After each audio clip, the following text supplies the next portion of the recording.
NFL legend Michael Irvin under investigation, we've learned, for a sexual assault in Florida.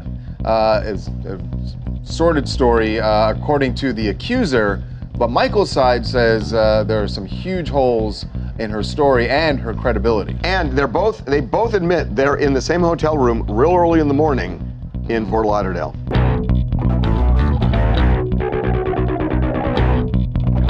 Welcome back to TMZ Live. Michael Irvin, the NFL Hall of Famer, Dallas Cowboy, great receiver, is now under investigation in Fort Lauderdale for a sexual assault that allegedly went down last week when he was out with some friends and met this young woman.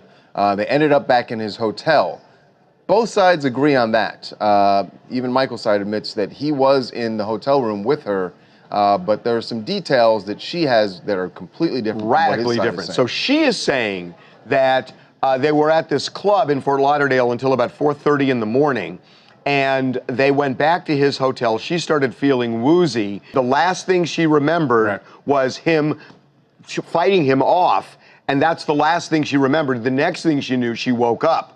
That's what she was saying. She believes that it might have been, this is her statement to police, that it might have been, he might have given her a date rape drug and then raped her. That's what she doesn't know, but that's what she says she fears. So she called the police. She ended up going home, and at about 7:30 in the morning, she called the police. And when she called the police, they said, you need to go to a medical center and have a rape kit done, which she says she did.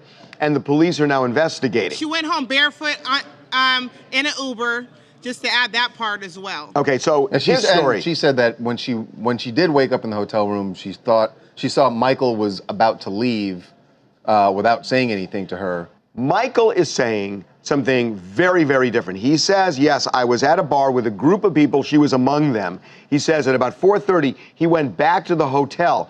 Now, this is a hard part to understand. She followed. Right. So I don't know what that means, but she follows him back to the hotel. He says they are in the room at the W in Fort Lauderdale for only about 15 minutes. There was another guy present.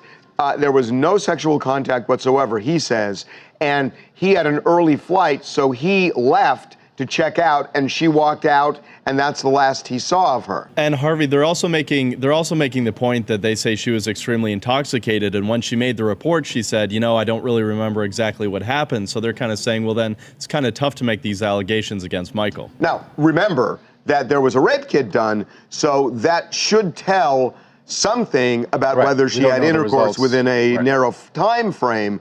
So I think the rape kit probably will be significant. But he also says she is a cosmetologist in Fort Lauderdale.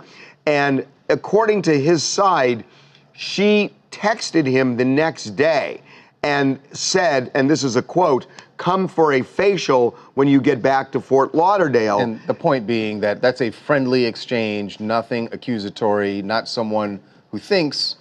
It's not the kind of thing you would text if you thought that Michael Irvin had raped you. And we spoke with Michael's lawyer, Larry Friedman, and he was very strong about this woman's credibility. He said, look, we have already checked into her background. We have issues there. Her story doesn't make sense. So they are really going full bore, saying that this woman has no credibility. And Michael is steadfast that nothing happened. Jean-Philippe, Atlanta, Georgia.